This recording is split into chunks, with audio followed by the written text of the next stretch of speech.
topic I have selected is charity. And Sanskrit word for charity is called dhanam. It comes from the original Sanskrit root called dadati iti dhanam. But it must be clearly understood that the things handed out in the form of cash, food, grain, or any other objects has to be something different than you otherwise give away in the temple. What do I mean by that? It says, Bahirvedascha yad diyate iti dhanam. That means what is offered at the place of worship during rituals is different. That is dakshina. Anything besides dakshina, the thing which is handed out, that is the charity. Dakshina which is offered so that the prayers that you perform, the yajnas you have performed, the ritual that you have carried out, may they come to fruition. So that is a different way of offering it. And more often than that, that is offered to a priest who is performing the puja because he helps you guide through the yajna. Now when we talk about dana, the act of charity, it is not simply an act of giving, but far more important than the act of giving is the attitude with which one undertakes such an act of charity.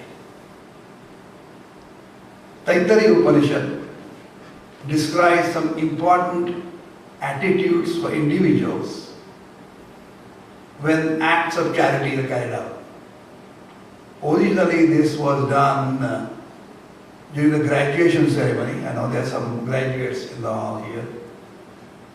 But whatever was told by the scholars then equally applies for each and every one of us every time we give the things away in charity from the bottom of our heart. We need to have a certain amount of moral, ethical, and pragmatic values when we make this charity. Why do we need to do charity? I'll go into details. But quickly, in order that the society functions smoothly, every individual receiving the things that he or she needs, and ultimately have the situation where he or she can reach the state of happiness and contentment. What are the exact words in the Taittiriya Upanishad? I'll say in Sanskrit and I'll take one phrase at a time and go into details. The teacher says, Shraddhaya deyam. Ashraddhaya adeyam. Shriya deyam. Riya deyam. Samvida deyam. And of course, everything ends with Om Shanti, Shanti, Shanti. The first word was Shraddhaya deyam. The charitable donations are made with an attitude of worship. Attitude of worship, Shraddhaya deyam.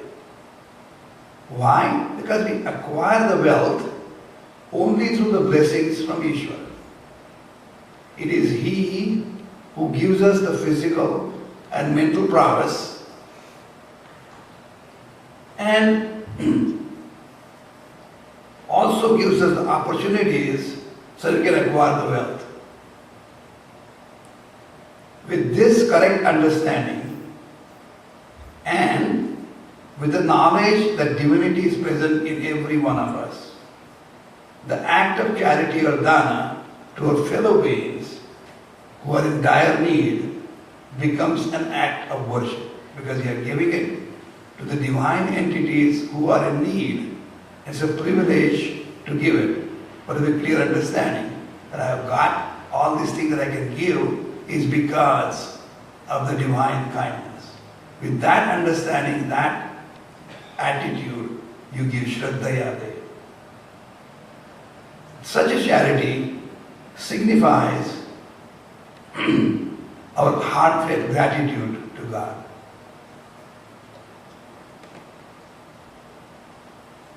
Now, when these charitable acts are set in motion, not only does it benefit to the individual who does the charity, but also the other people who are observing that act of charity. Because just simple observing it itself inspires other people to emulate these acts. In that process, the entire society benefits. One more important to remember.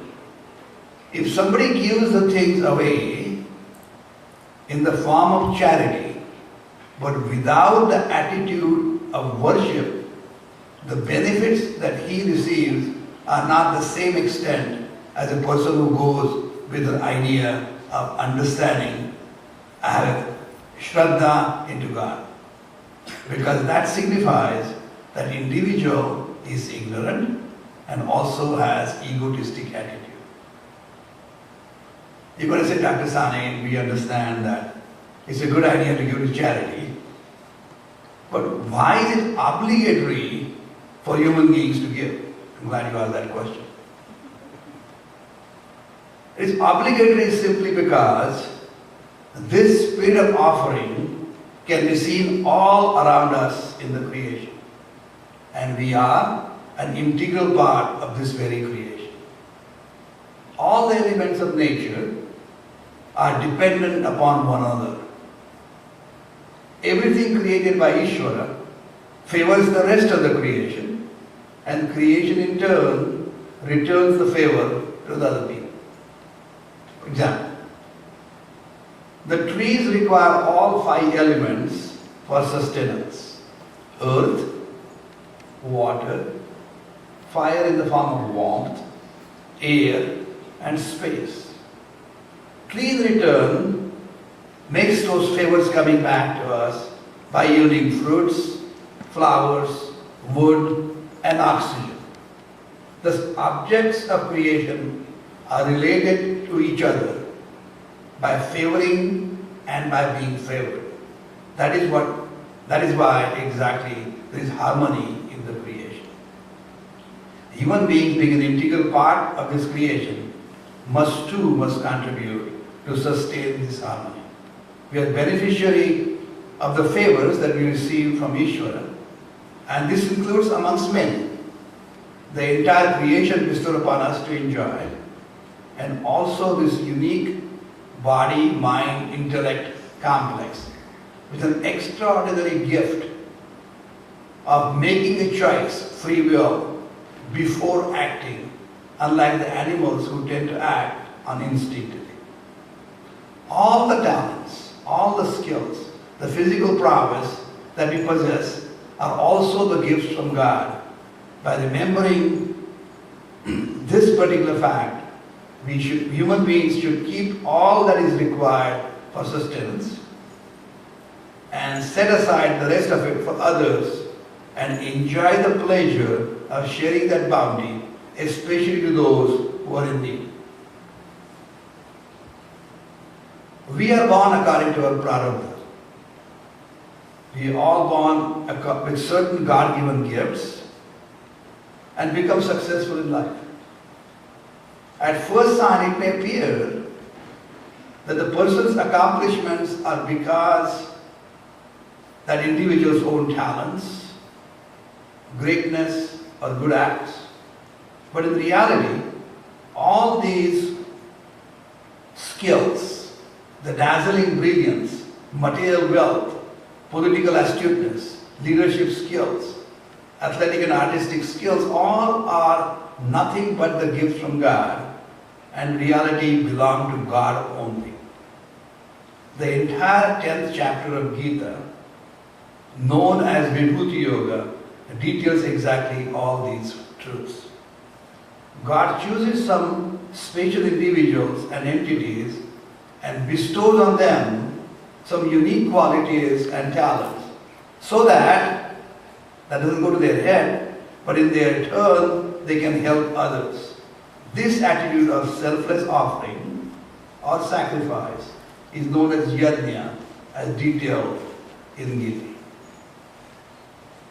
As a matter of fact, the 3 consecutive verses in the 3rd chapter, yajnarthat karmanonyatra lokoyam karma bandhana tadartham karma kaunteya mukta sangha samachara. Except for a sacrifice, yajna, that he just going to do after this discussion this evening, every other kind of action that is done in this world is binding, which leads to all the problems and leads to unending cycles of birth and death. Hence, perform all action as if it were a sacrifice that you're doing in the name of God. That's what Shri Krishna said. Shri Krishna continued in the 10th verse. Sahayajna praja srishtva purovacha prajapati anena prasavishadvam eshavos srishtadavadu. He said, after creating the mankind, along with the sacrifice, that is yajna, the Creator said, by such a sacrifice and sharing with others, you shall attain all things. Let such sacrifice be your wish-fulfilling cow of plenty, Kamadhu. He continued, Devan bhavayatanena te deva bhavayantuva parasparam bhavayanta shreya paramavapsita. Your selfless sacrifice will satisfy gods. The gods in turn will satisfy your needs. Such mutual arrangement of sharing with others will get you the greatest of good. If one understands this wheel of interdependence in the creation, the individual naturally remains grateful to God, and his attitude becomes that of a worshipful devotee. Without such sense of gratitude, his attitude remains egotistic, arrogant, boasting that everything accomplished or owned is exclusively because of his personal efforts and talents, and that no other individual or individuals have any role in that success whatsoever. Bhagavan Shri Krishna goes on to emphatically state that such an individual should be considered as selfish and in reality a thief, pakka chor. He said, Ishtan bhogan hivo deva dasyante yajna bhavitaha tair dattan padayebho yo bhukte stena evasa. The God satisfied with sacrifice will fulfill your desires. But the one who does not offer anything to God or to other fellow beings that are also created by God, but simply enjoys the God-given gifts unabashedly and selfishly, is indeed a thief, stena evasa. And the teacher continues on saying, with such egotistic, ignorant and crude attitude, one may not or should not donate at all. Ashraddhaya na deyam. Only do the charitable acts with a complete attitude of a devotee in a worshipful way. Shraddhaya deyam, ashraddhaya na deyam. That's the first step. The second statement in Taittiriya Upanishad was Shriya deyam. Who donate generously, but according to one's means. Best is to give to charity till it hurts, unless the donor personally feels the pain or the pinch from that particular donation to worthy cause or individual. The maximum benefits from such a charitable act would not be received by the individual who participates in or observes such good sacrifices. The amount donated may be exactly the same, say $1,000. But there is a great deal of difference of donating $1,000 by an individual who owns $100,000 as against same $1,000 donated by an individual who barely makes $10,000 a year. I like to tell stories. So here goes one story. This comes from Mahabharata and basically told in order to deflate the ego of King Yudhishthira and his brothers, Pandava princes. And also in that process teaching valuable lessons about charity, the people who were listening to the dialogue of Sri Krishna. Sri Krishna, divine incarnation,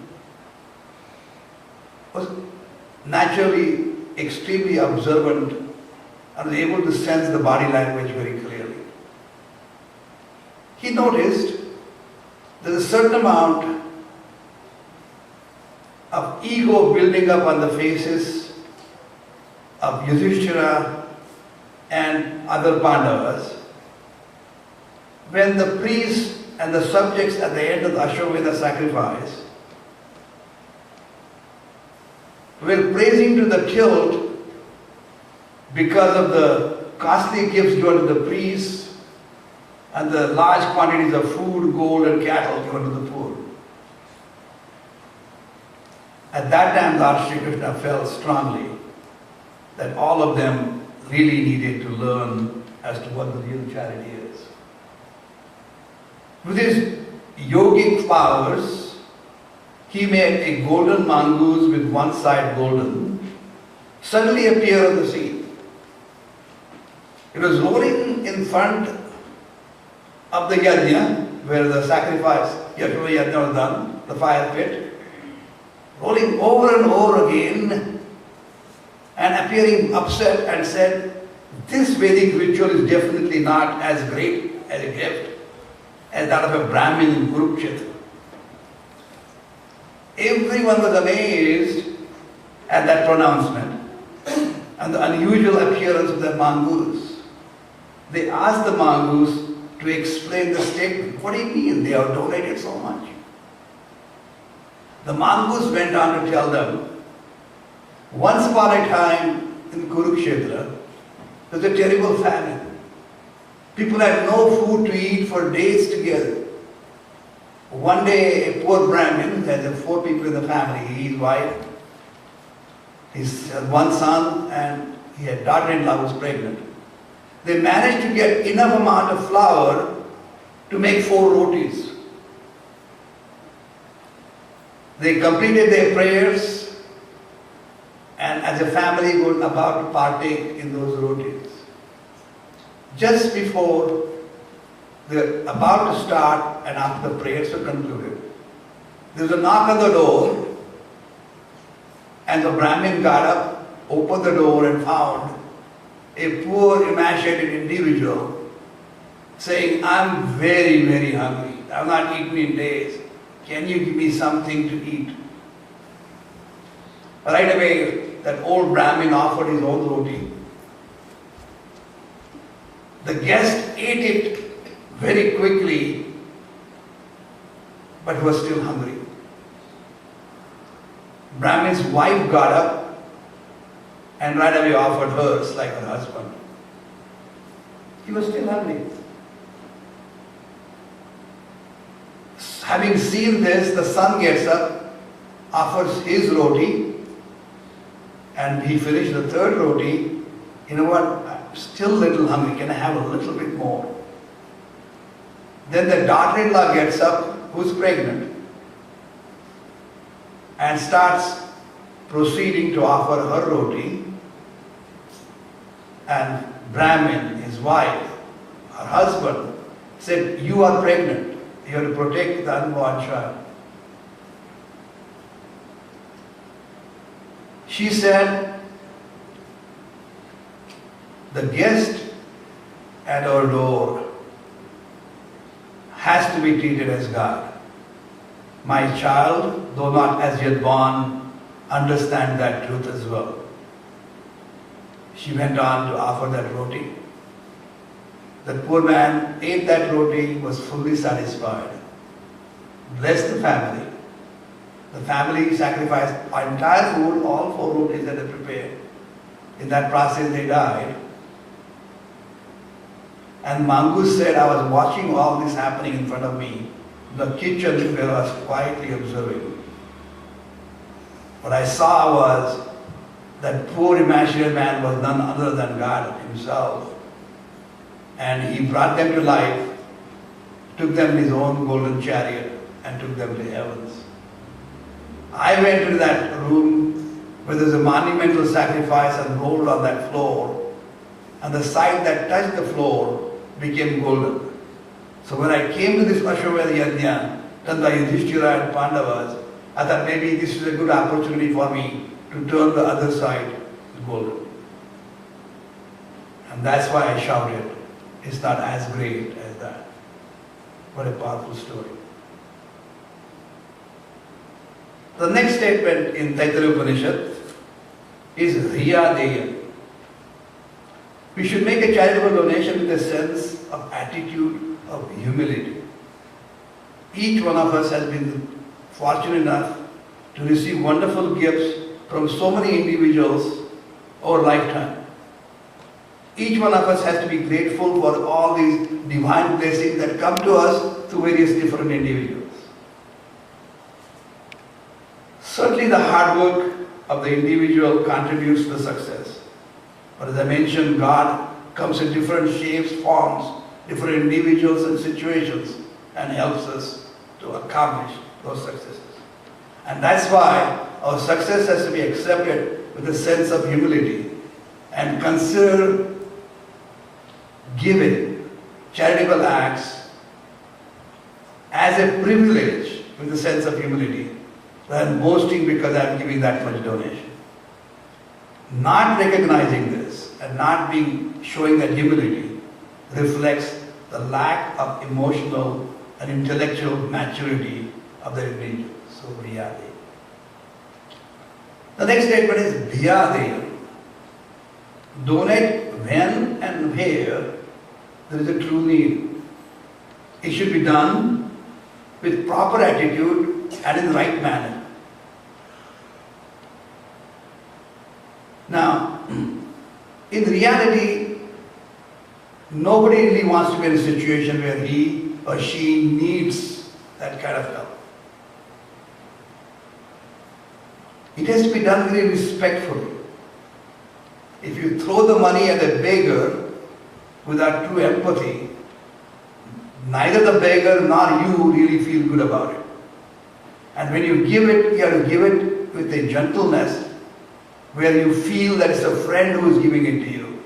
It's easier to accept the help from a friend than a person who is really arrogant, doesn't care for you. Now, from our temple, we at least 4 times a year go to caring and sharing and give the food to the needy. We prepare food in the temple kitchen and take it to those places. And we have seen with our own eyes the people who helped us serve that food to the needy. And 1 year later, they were sitting in those chairs needing the food. So nobody really knows when we need that help ourselves. We may not know that we may need it in this life where you might lose your job suddenly.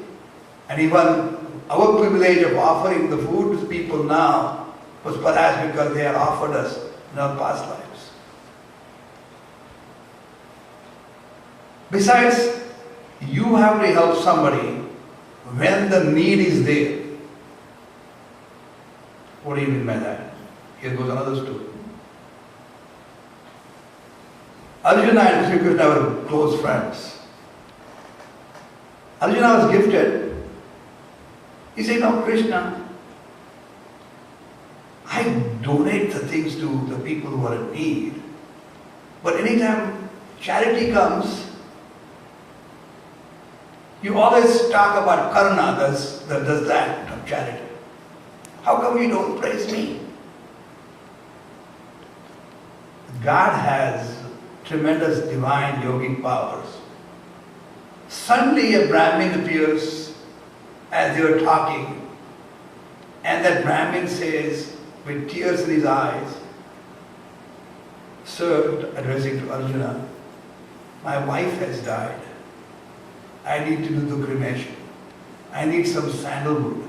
Can you get me some?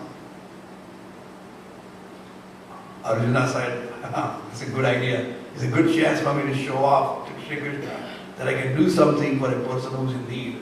So he calls one of his workers. He said, go to the store, bring the sandalwood, all the sandalwood that you can get. A few minutes later, that worker came back and said, sir, I went not only to this shop, but all the other shops in that area who sell different kinds of woods. But there was no sandalwood. Sandalwood was all gone.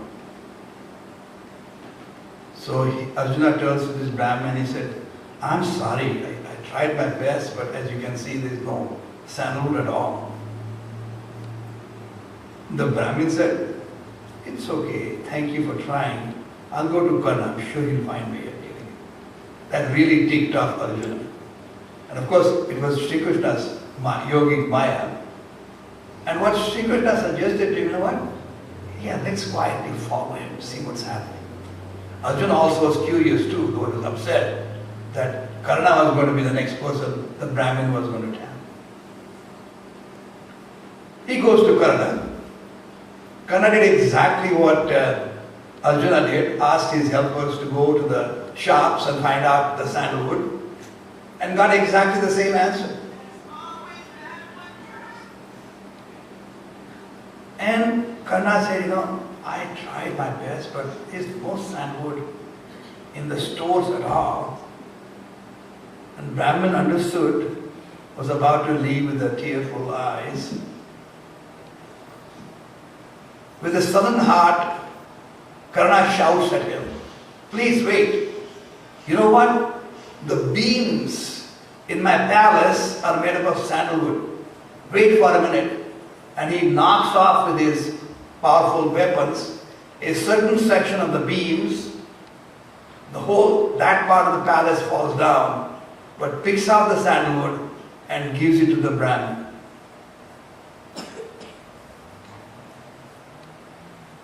Arjuna felt sheepish, and Krishna said to him, now you know why I praise Karna all the time for his charity. One who wants to give to a needy person for a worthy cause at the time when the need is the greatest, you'll always find a way and figure it out and give that charity when it is deserved. The last statement was Samvidade.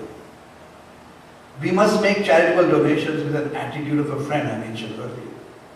One with the reverence and respect. So that when you give it, the self-esteem of the individual is well maintained.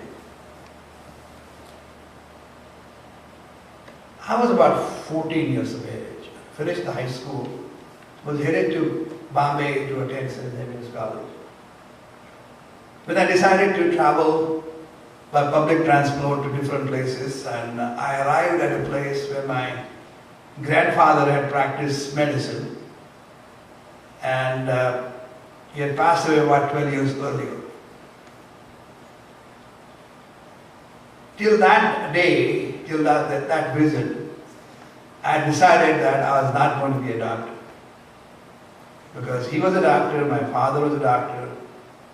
My only one brother, who was older than me by 5 years, was in the medical school at that time. I wanted to make sure I wanted something different and prove for themselves I'm saying different and still good. During that visit, I was there for 3 days. I would get up early in the morning, go for morning walks. When I was coming back, all 3 days happened the same. People would come out of the house running, stopping me, asking if I was the grandson of that famous Dr. Sane who practiced here many years ago. And when I would answer in affirmative, he said, would you mind coming inside our house, please? They'll offer some fresh milk, fresh fruits. Asked pleasantries for about a couple of minutes, and went on for an hour or so every time, telling stories about my grandfather. Because what he would do as he practiced medicine, older times when there were house calls, nowadays we don't get that. The patients would need help, the doctors would visit their homes, see them, examine them, diagnose them, make a recommendation of medicines. And what his habit was, anytime you walk in the house, you know who has some money or have no money. He would always go to everybody's home. But if he sensed that these people were poor and in need of some funds, on his way out after writing the prescription, he'd quietly leave some money in a place where they wouldn't see it right away, but find it well after he was gone. It was not just one day, it happened all 3 days I was there. And right there and then I decided that that's the profession I want to pursue myself as well. You may not have left much material things, but what we are lucky is this lesson that he taught us for a family, and hopefully the genetic pool that passed on certainly helped our life a great deal.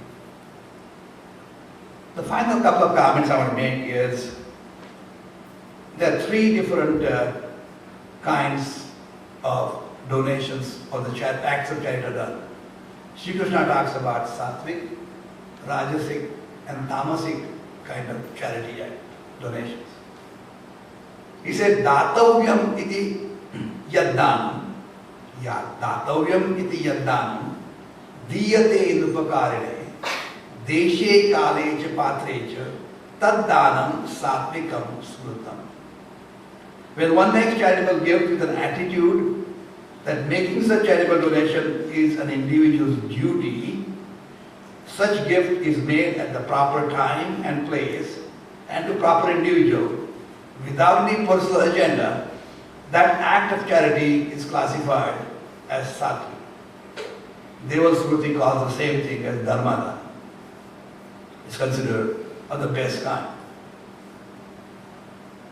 By the way, the person who is giving the donation, data, must be a magnanimous individual and his source of livelihood should be pure and free of defects. I see many places of the businesses, the black money is donated. That is not dana. That is put in the hundi, that's not dana.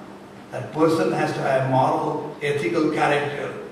It has to be hard-earned money, and that is given from the bottom of the heart as a devotee. That is dana. So it has to be earned by somebody's sweat, tears, hard work, not by black market or the way sometimes people make money in business.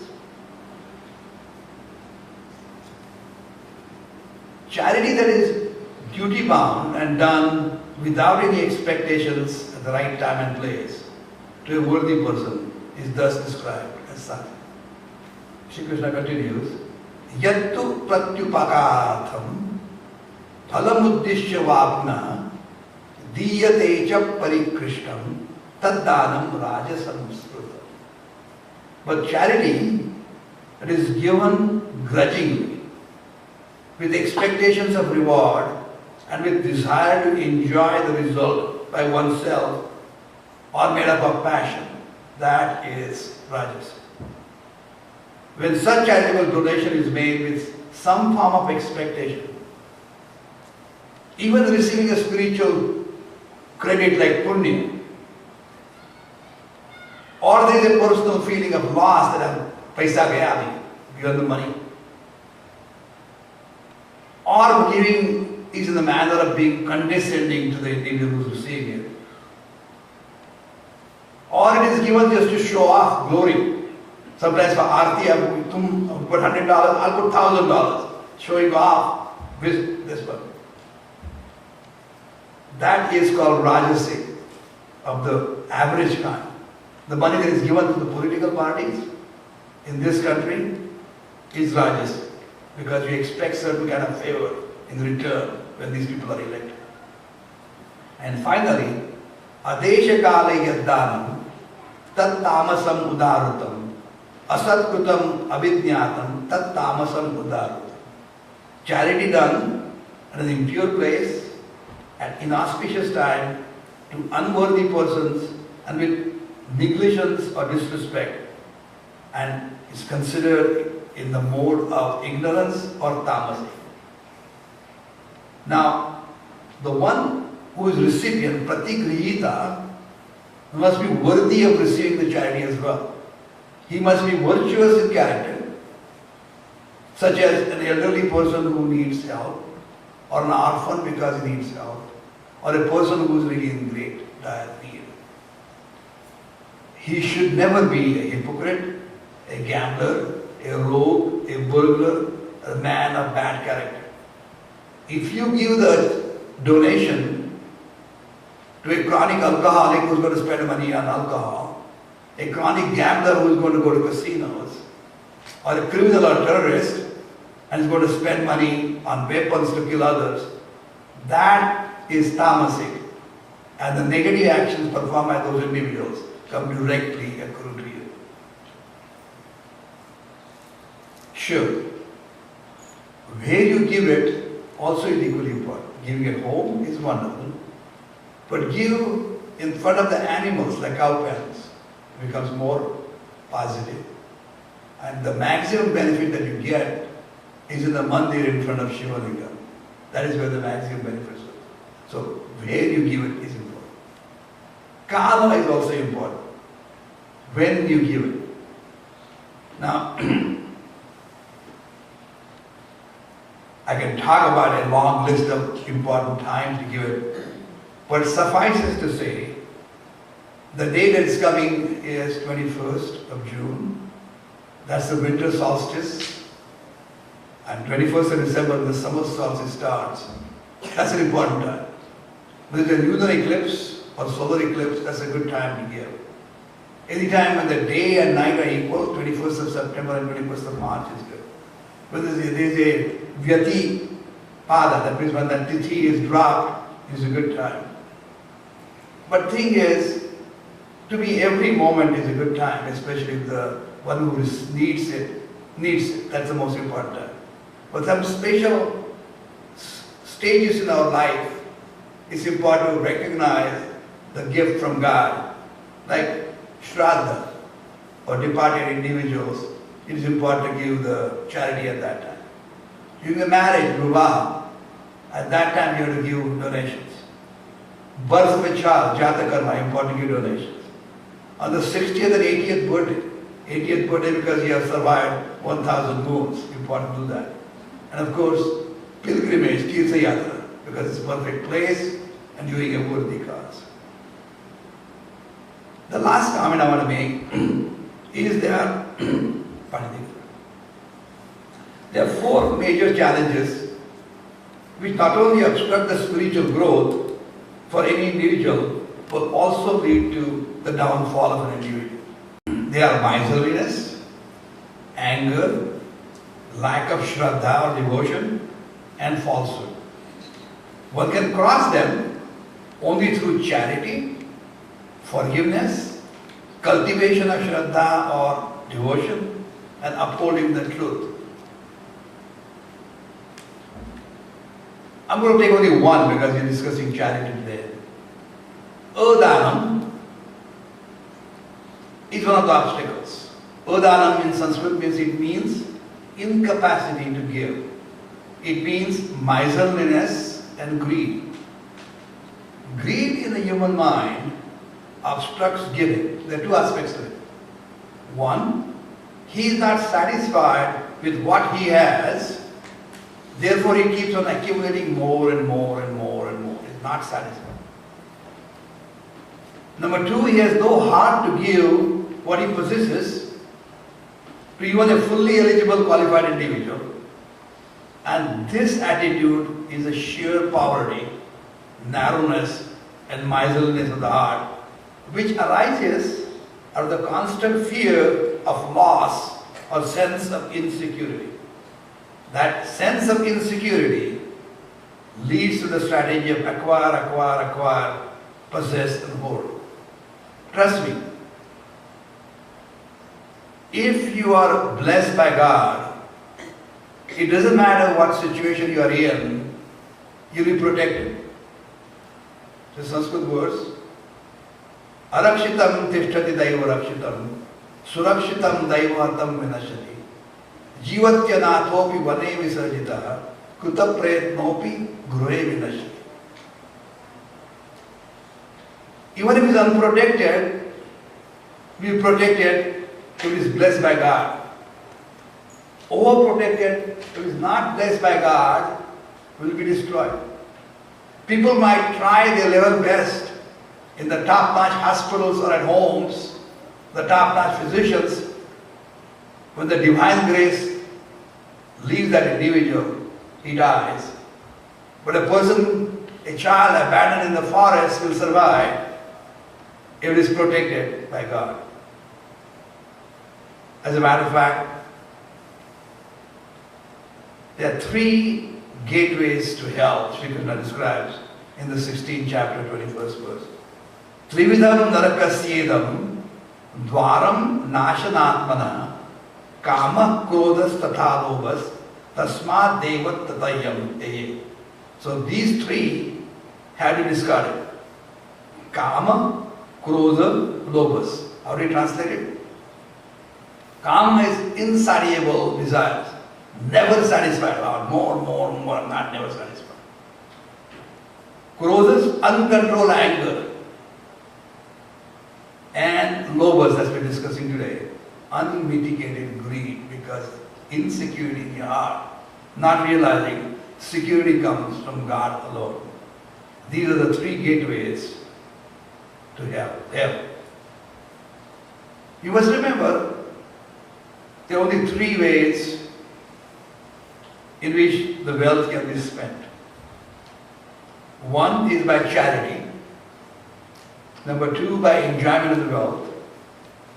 Or third, loss, which occurs when miserly person dies, and that money is received by somebody who may not be worthy of receiving that money, who enjoys it because of his prarabdha.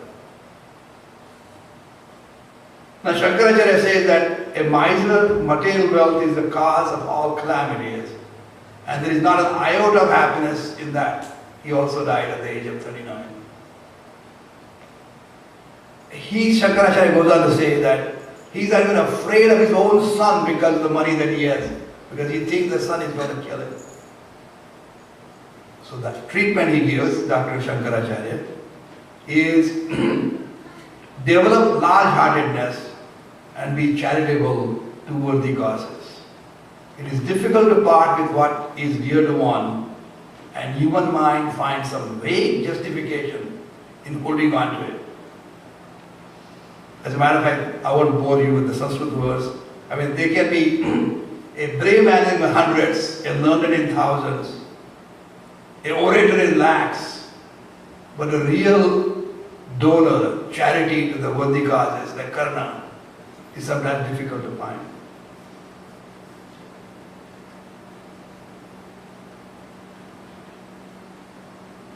I got to share with you last Friday, we were at further graduations. We go to too many graduations. It's a pleasure to see these youngsters graduate from high school and college. They always say that please do not bring gifts, but old habits are, you can never go with empty-handed.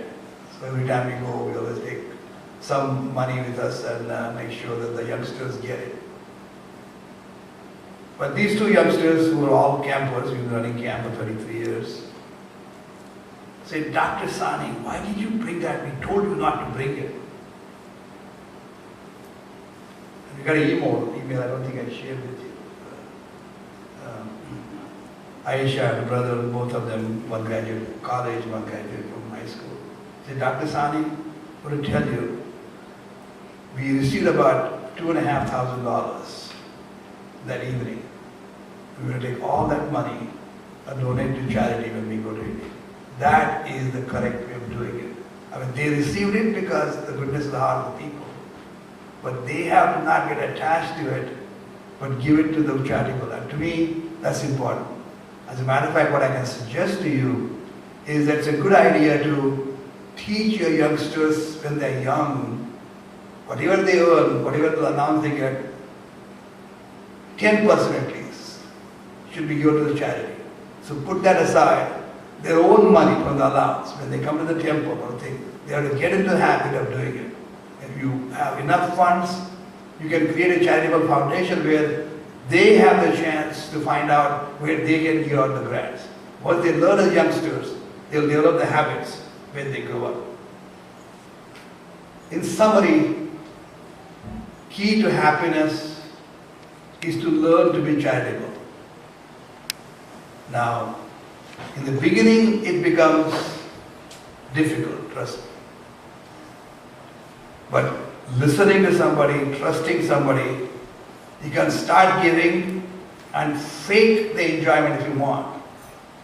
But over a period of time, you'll come to realize the people who are worthy and receive the gifts from you when they need it, you'll see them faces change. You see them a year later, you see their lifestyle has changed and they appreciate the gift that you gave at that time. That will convince you that this is something that you want to pursue. And then you won't be faking it. It becomes your second habit. But again, don't forget what I mentioned to you. As you enjoy this happiness trait of giving, give the things with an attitude of worship. Give the things with the attitude of gratitude to God. Give the things to charity with this attitude of humility, love and compassion. Give with an attitude as a real friend and give to charity till it hurts. Do it to right individuals, right causes, right institutions, right time, right place. Om Tat Sat Shri Guru Pyo Namah.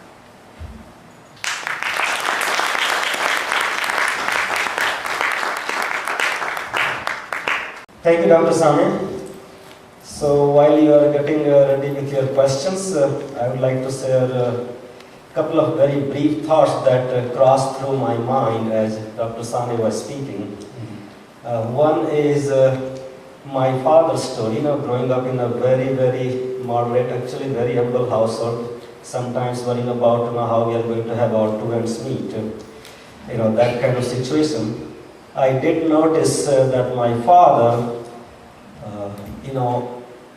he would not be able to give money, let's say in charity, but I did see that he ran a store, a clothing, not a clothing, a cloth store. In India, you buy cloth and you give it to tailor. So he would carry a box of homeopathy medicines because he acquired some knowledge of homeopathic medicine just by reading. He was not formally educated to be a doctor. And he would buy those medicines with his own money, and all the customers that came, or even friends and people from the neighborhood, he will give those medicines for free. He will never charge them. So the lesson I learned growing up, that at any stage in life, with any kind of condition, really you are in a position to give as well. And it can be in different forms. In his case, labor, knowledge, and a little bit of money to buy the medicines. The second thought that came to my mind, Pitaji was sharing the same mongoose story actually earlier in the day that Dr. Sane also pointed out, he iterated for us. And then Pitaji also shared, and I have seen firsthand also, in many parts of India, probably majority of India, I'm pretty sure, that the tradition still stays. The lesson that we learned from mongoose story, and Pitaji was sharing with me that in the state of Punjab, two things he mentioned from ancient Vedic times. One of the story was that mongoose story. So with those two brief comments, I would like to open the floor for any questions you might have. Mark has a question.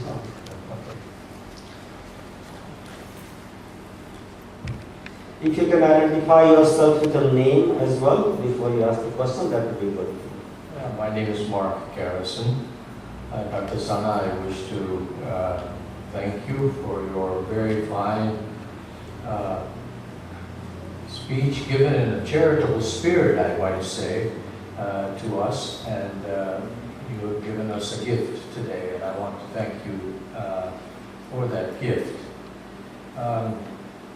throughout the speech, you emphasized the importance of worship,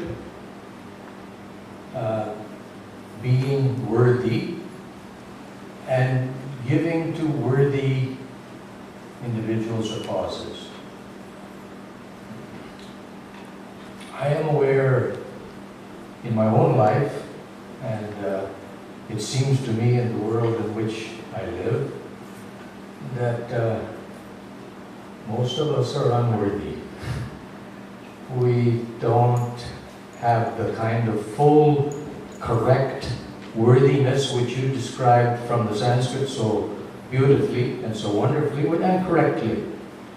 However, in the practical realm of day-to-day existence as human beings, we do experience our own unworthiness in relationship to God's providence and goodness in our lives. And we are surrounded by people in need who are unworthy. I wonder if you would be able to comment at all about this imbalance to the kind of balance that you have sought to bring us toward. Thank you. Thanks, Mark.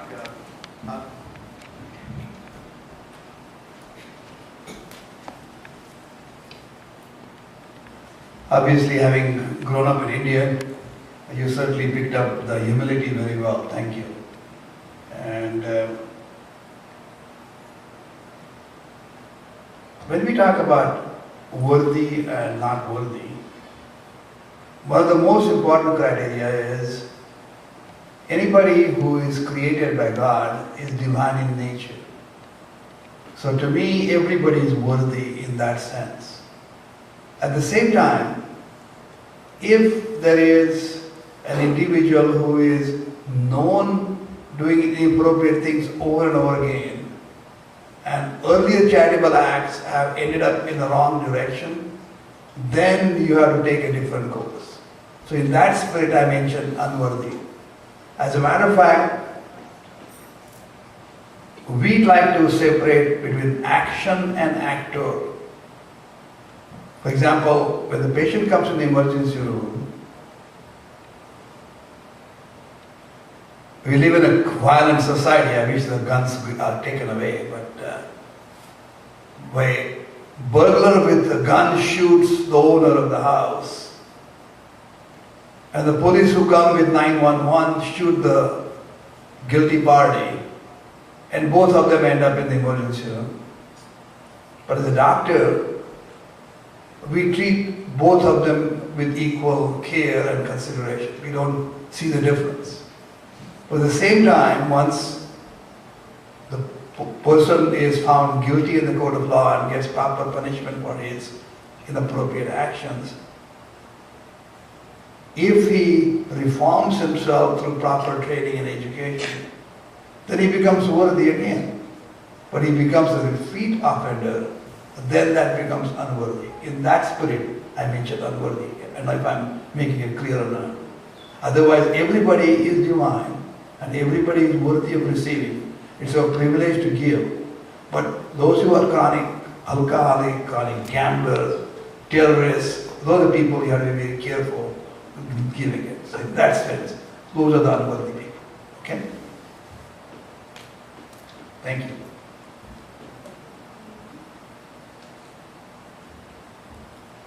Thank you, Dr. Swami. Next question, please.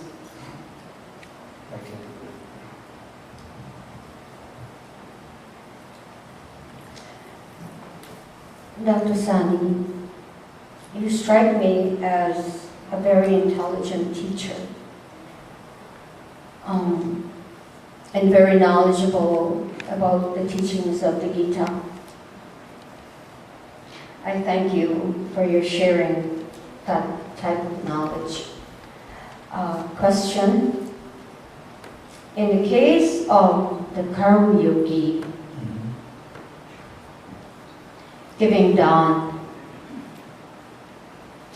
which or what expectation supersedes? In other words, which one of the expectation he entertains, giving Don by doubling it up. Looking at someone giving $10, I would like to give $20. What is exactly his expectation and the fruit of his action?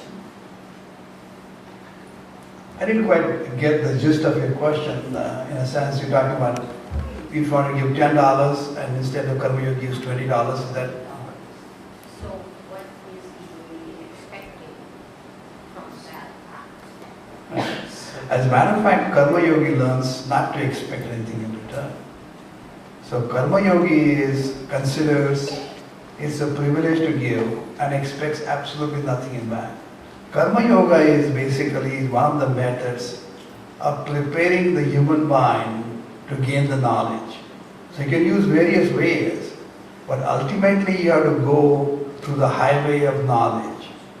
So you can be Bhakti Margi, you can be Karma Margi, you can be different ways to meditation or Raja Margi, but ultimately you have to have a proper training through an enlightened teacher who has learned through the traditional systems, who is able to give the knowledge. The teacher can bring you to a level of understanding, but you have to experience it. The knowledge cannot be given because it cannot be objectified. Knowledge is to be experienced. There's only one subject in the world, and that is divine. And that's not you separated you, separated me, separated him, senior Guruji and junior Guruji. Present all over, it's all interconnectedness. When you have that knowledge through experience, then you don't see the difference at all. You see it. Karma Yoga is just one way of learning it. If you can give maximum to your capacity till it pinches, it hurts, that is learning to be a true Karma Yoga. I told you the story about how that family sacrificed themselves to help the person who was in need. That is Karma Yoga. If any one of them had said, wait a minute, we have not eaten for many days. If we don't eat, we're going to die. But sacrificing themselves and treating somebody at the door, Atithi Devo, that is the correct way of doing it. So give it till it hurts. Unless until you feel the pinch, as I mentioned, $1,000, give that person who barely earns $10,000. Then he has to sacrifice some other activities in his life to give those $1,000 away. Just because it's extra money and then give the money away, it will be the same or even greater amount. That is not giving donations. I hope I'm not been as much clear as I could. Thank you. Thank you. That brings a question in my mind actually, that might be furthering her question actually. As I was following, what's the expectation of the asker, the person who needs. So I'll give an example. I was in India and one of my cousins really, he asked for some money, let's say X amount. And after realizing the situation, his kid going to school and all that, I did offer him, in this case, 40% of what he asked, a large sum. Now, the question I have is, let's say if I know somehow from some sources that 40% is not enough for him to start the business that he had in mind. So that money, even though I am able to give, I can afford to give, it might be a waste. There's a chance that might be a waste. Whereas, let's say 80% of what he asked for, the probability of his success is much larger. So as a giver, what should be your decision? And again, there is no expectation of return in this case. So your thoughts on that? That might be a further enhancement of the same question, your question. Well, obviously you have to know the situation closely. You are trying to handle the camels from a distance. You know the person only as a relative or friend. You are in this country, you don't know what his track record is. If he has invested money in the business several times over and lost the money, then track records becomes not acceptable. As I talk to you, who you put the charity for. If a person who has established a positive track record, suppose for example the same relative of yours who asks for money, but he says, you know what, just give me a small amount of money, I'll start a small business. When you come a year or 2 years later, you'll see the money that you given is not only there, is returned back with gratitude, but his business expanded. Then he has established a track record. Then you can increase. As a matter of fact, Shri Krishna says in the 6th chapter, 5th verse, Uddharet atmanatmanam, atmanam avasadayet, atmaiva yatmano bandhur, atmaiva ripuratman. Now you have to help yourself. By you giving him the money, that all the money he asked for, you're really hurting him. Because you are not giving any incentive for him to grow on his own. So what you need to do is, oh no, I understand what you're saying. I'm delighted that you're thinking of going in the business. I'll help you every way I can.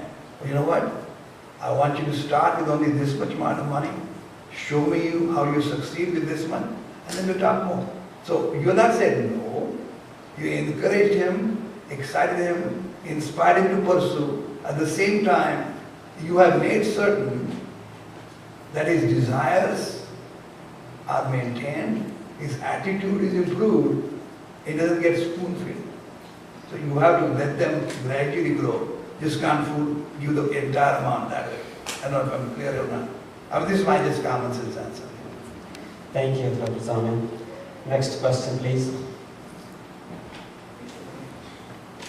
While you're thinking about your next question, let me ask a question that I thought of during your talk. That was, let's say, you are successful, anybody here in the room, and you have a choice near the end of your life or near the last stage of your life, whenever you think that point is, leaving the money as inheritance to your next generation versus giving it in charity to some needy people or organization. So, and your thoughts on that, please. Well, I was talking with my wife the other day, and everybody has to make his or her own decisions. But we always grown together, like from the medical school to practice for a long time, and we seem to be on the same wavelength. As a parent, it's our responsibility and our privilege, because they don't come from us, they come through us, to make certain that they are given the best possible education that you can afford to give. Once the education is given to them and they're able to stand on their feet, they have to establish themselves. You cannot expect them to have surplus amount of money just because the father or mother have been fortunate enough to have some money. That needs to go to the charity. I think the important thing is, we were talking the other day, other thing also to remember, Prabhat, is more often than not, the reason why the siblings fight after the parents are gone is because of the money and inheritance that comes through. Because never enough that one child gets, other child says he or she got more. So we were to tell our kids that money is going to go to charity. Our privilege was to bring you up and give you the best possible education. You are on your own, but don't expect anything to come to you. If it comes, you're lucky, but don't count on it. And then they'll be able to understand. We will probably create a foundation where the money will be given to grandkids who will not be getting money, but annually they'll get a certain amount of grant where they'll decide who to donate for that year. The idea there is they need to learn how the donations are to be given. So giving it is a poison sometimes. Because as Shankaracharya said, the one who has that money creates more problems. I mean, just simple example. You have seen many people winning lotteries, millions of dollars. But if you look at them 10 years down the road, show me a family which has really found happiness for themselves or their extended family. I mean, obviously, I don't have the entire story to say that it's true for 100%. But whatever we read, we find there's a greater problem for the lottery winners than the positive thing they bring to the society. I hope I confused you. Not at all. I hope this answer to this question was practicable, for almost everybody in this room, everybody I would say. Satyajit does have a question, right? It does remind me also one incident where I have two brothers in India, and since we were not left an inheritance actually, and we live all three brothers in harmony, there is no fight for any money as you pointed out actually. Whereas in some of my cousins who inherited some much more luck, let's say, I do see that happening in India. Thank you, Dr. Sani, for taking my question. And I'm sure what I'm about to say, all of you in this room have experienced it one time or the other. I, go out and I will see a beggar in the street, and automatically I would want to, reach out in my purse and make an offering there. Not, making any judgment. Okay, will this person do with that money? But what I hear you say is, if you give, and that giver, the person who received, the receiver, put that item into wrong use, say the drugs or whatever, that harms them or harm the society or harm the world, the fruits of their action comes back to the giver.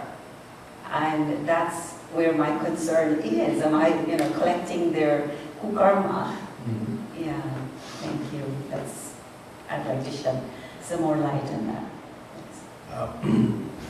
I think what is sometimes better is it's easy to give the money and walk away.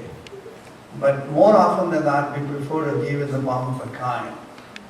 So the beggar is begging, and I would rather offer them fruit, give them something to eat which is healthy. That they cannot put for drugs. So you have to, if you know the individual, it's very easy to make decisions. If you don't know, then use the common sense. When you give the things which obviously are needed for any human being, for something they can use it, they cannot use it for gambling, they cannot use it for drugs, they cannot use it for alcohol. They can only eat it. They can become healthy because of that. So what we had since early childhood is a lot of students, they would come every day we call warkari. There will be certain days that they'll be coming home to have lunch and dinner after the school or before the school. So they were given not cash in their hand, but they were given free meals because they were orphans or needed help. They'll come from a different town, attend the school there, we'll make sure that we paid the high school tuition and give them the food on a particular day of the week. So they'll go to different families on Monday, Tuesday, Wednesday, that way.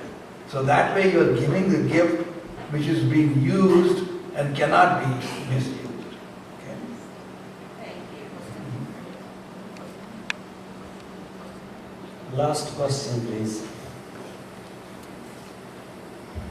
I want some youngster to ask questions. Yes, we do have quite a few on this side, also in the back. Young graduates also, I see some. Any questions?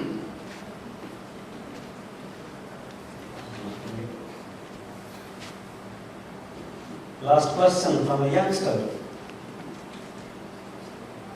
No question? Let me ask a quick question then, Okay. if you don't mind. Okay. I was thinking of Bhiksha, the alms. Bhiksha versus charity, is there a difference? Charity versus? Bhiksha, which is alms giving. So somebody came at your door and asked for something, whereas charity can be at your own desire, at your own initiative.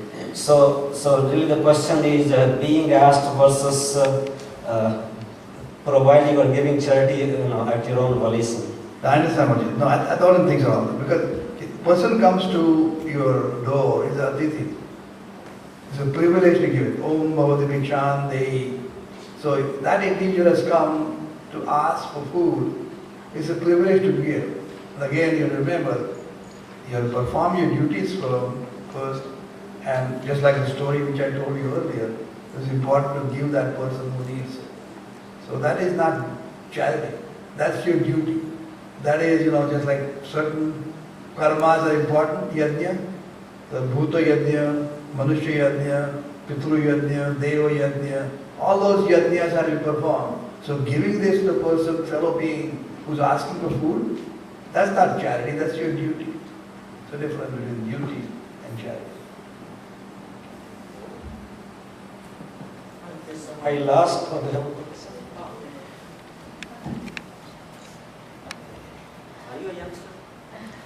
Anybody who's born is youngster, yeah. There are two words usually used together, dan and dakshina. Is it possible for you to explain what is the difference between dan and dakshina? They are used together all the time. Now, I mentioned at the very beginning of my discussion, I'm glad you asked that question, please trace it. He joined a little bit later than that. No, okay. Later. Dakshina is given to an individual who helps you perform the yajna or rituals. So usually priest or the elderly individual who helps you perform. So that dakshina is given, but that is basically so that your yajna or sacrifice comes to fruition. So that is part of yajna itself. That's nothing to do with charity. Bahirvedascha yad diyate iti dhanam. Bahirvedascha means beyond the yajna which is given, beyond the rituals, that is considered dhanam. You understand what I mean? So charity is something different than dakshina, absolutely.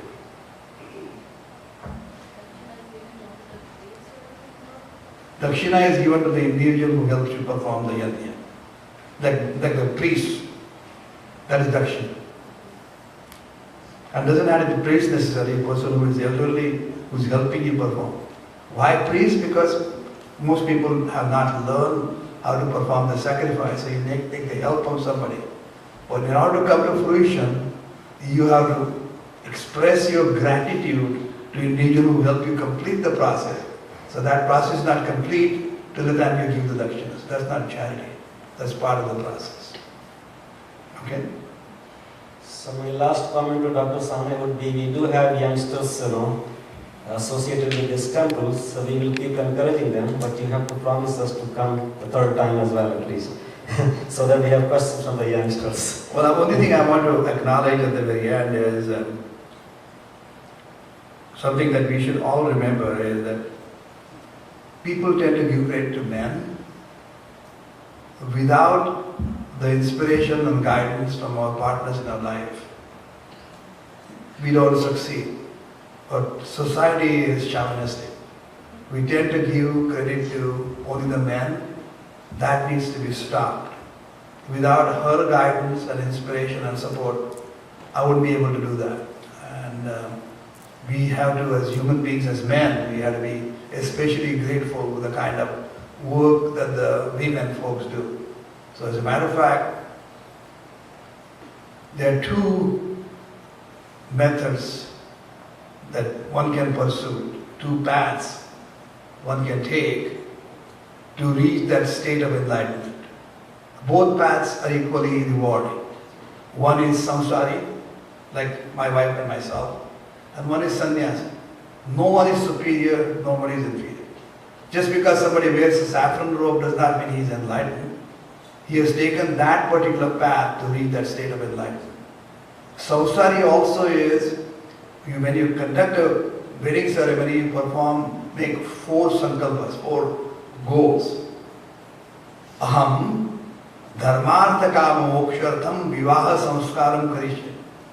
I am performing this wedding ceremony to fulfill 4 purusharthas: dharma, artha, kama, moksha.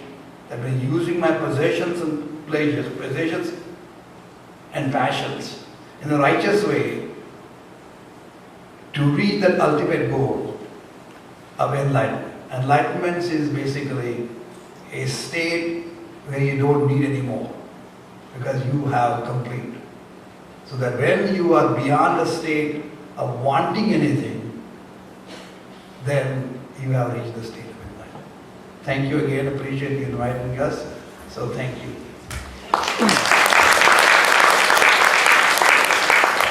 Now I would like to invite Satya Didi, who is one of the two co-founders of this institution, Milan Mandir, to give Dr. Sane our sense of gratitude for his visit and very enlightening talk on charity, please. Dr. Sani and also Dr. Kusum Sani, we, on behalf of all the members, the board of directors, and our devotees here at Minnesota Hindu Milan Mandir, we would like to thank you from the bottom of our hearts for you to take time out, your precious, precious time, to come out here and share your knowledge.